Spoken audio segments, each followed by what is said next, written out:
Olá, você está no canal do YouTube do IAPD, Instituto Avançado de Proteção de Dados. Eu sou a Cíntia Rosa Pereira de Lima, presidente do Instituto Avançado de Proteção de Dados, e hoje o vídeo é para a gente analisar e para vocês compreenderem de uma vez por todas o que é esse tal de direito ao esquecimento. Então, no vídeo de hoje eu vou colocar 5 pontos fundamentais para vocês entenderem do que se trata o direito ao esquecimento. Primeiro, a origem. Segundo, é o conceito. Terceiro, as limitações para aplicar esse conceito. Quarto, fundamentos jurídicos para aplicar o direito ao esquecimento.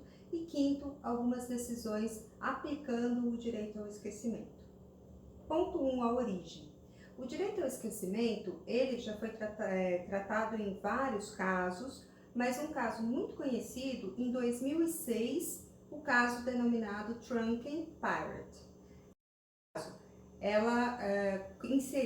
Essa pessoa inseriu numa rede social uma foto dela, supostamente numa festa, com um copo na mão, um copo plástico, que dava a entender que seria bebida alcoólica.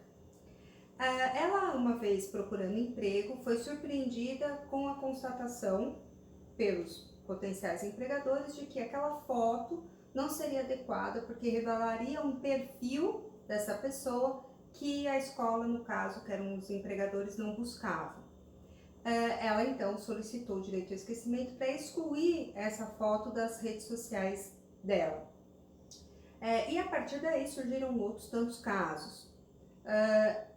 O conceito que se pode, ponto 2, o conceito que pode ser atribuído ao direito ao esquecimento, que esquecer é um conceito vago, né? O termo esquecer.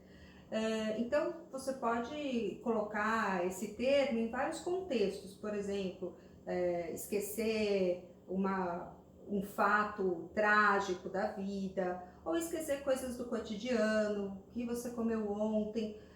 O problema é que o direito ao esquecimento ele não é aplicado com esse contexto. Quando a gente fala direito ao esquecimento, não é, obviamente, nessa acepção da palavra esquecer, porque cada um tem uma dinâmica nesse esquecimento. Tem gente que esquece muito fácil, outras não. Então, na verdade, é uma metáfora a partir dessa palavra, esquecimento, para utilizar em algumas situações concretas, e aí esse termo tem um conteúdo jurídico.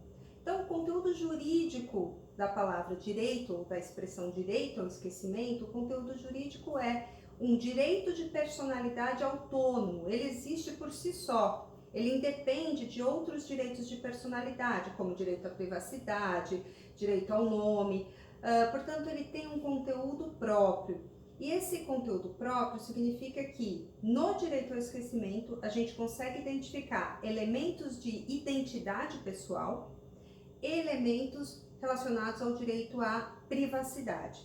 Exemplo, no caso Drunken Pirate, para que essa pessoa não fosse estigmatizada como aquela garota bêbada numa festa, para ela não ser estigmatizada assim, ou seja, a identidade pessoal dela não é essa. Aquela foto precisava ser apagada, excluída no caso dessa rede social.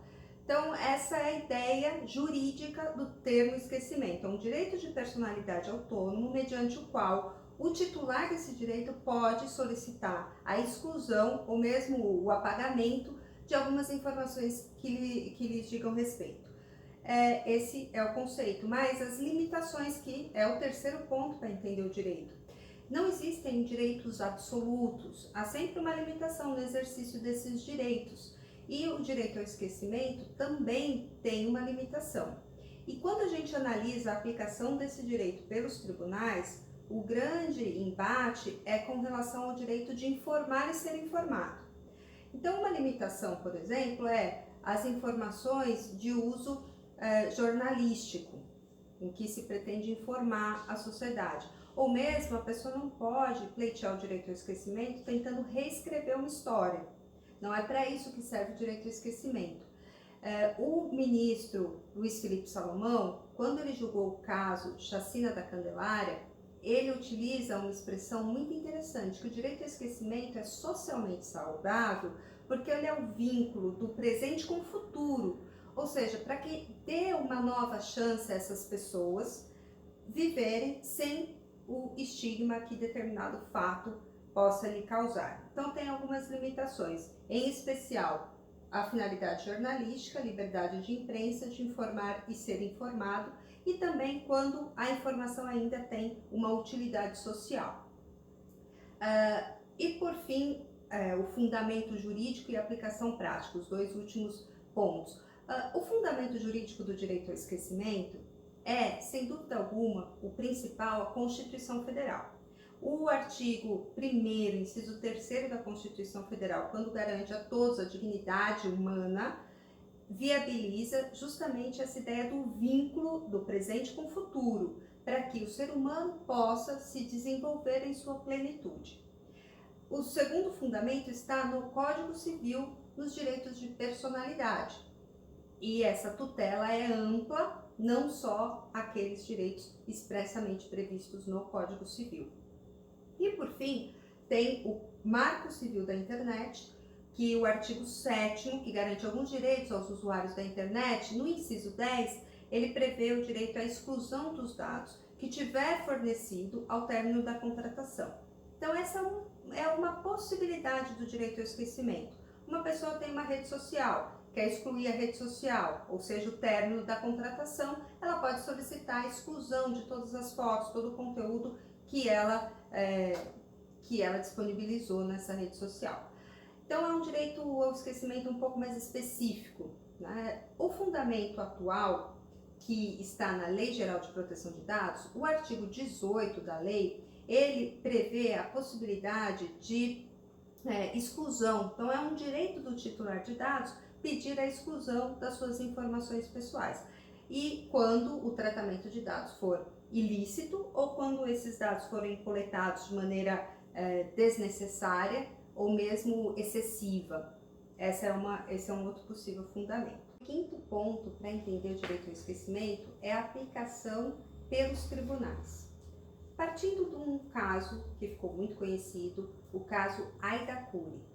Nesse caso, o Superior Tribunal de Justiça, ele entendeu que o direito ao esquecimento deve ser garantido para todos, mas no caso específico não se aplicava. O que se trata esse caso? No caso Aida Cury, foi um brutal feminicídio, mas os familiares da vítima se opuseram à transmissão de um documentário que pretendia analisar, explorar o caso. Os familiares então se opuseram e o ministro Luiz Felipe Salomão, no julgamento, ele entendeu que nesse caso específico deveria prevalecer a liberdade de imprensa, direito de informar.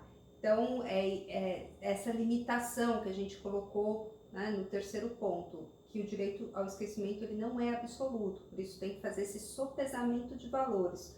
No caso concreto, entre direito de informar, de ser informado, liberdade de imprensa e, de outro lado, direito ao esquecimento. Esse caso agora está em julgamento pelo Supremo Tribunal Federal porque foi reconhecida a repercussão geral, tendo em vista os diversos outros casos que tratam do mesmo tema. Tiveram algumas audiências públicas das quais eu participei e a gente aguarda, né, para ver o julgamento pelo Supremo Tribunal Federal nessa questão específica. Um outro julgado interessante também do Superior Tribunal de Justiça é o caso conhecido como Chacina da Candelária. Nesse caso, os criminosos e os possíveis envolvidos, né, com o caso, eles que pediam, então não eram os familiares da vítima, mas os investigados pediram para que as informações relacionadas a essa investigação não fossem transmitidas no documentário que seria exposto sobre o caso Chacina da Candelária. Nesse julgado foi muito interessante a análise do ministro Luiz Felipe Salomão, porque ele, realizando esse sopesamento de valores, ele concluiu que entre o direito de informar e uma informação inverídica, porque as pessoas investigadas depois foram inocentadas pelo tribunal, não pode prevalecer diante em detrimento do direito ao esquecimento. Então, esse caso foi um caso em que reconheceu o direito ao esquecimento desses investigados por ser essa notícia desatualizada ou inverídica, tendo em vista que foram inocentados. Então eram esses os 5 pontos relevantes sobre o direito ao esquecimento. Espero que vocês tenham gostado. Se vocês gostaram, curta o nosso vídeo e também siga o canal do IAPD no YouTube para vocês receberem o alerta sempre que tiver vídeos novos. Querem sugerir pauta? Excelente! Nos comentários desse vídeo, compartilhem com a gente os temas que vocês gostariam, né, que fossem aqui debatidos. E na descrição do vídeo tem a indicação dos links para esses julgados que eu comentei e também o site do IAPD. Lá vocês vão encontrar muitos materiais de apoio. Até o próximo vídeo!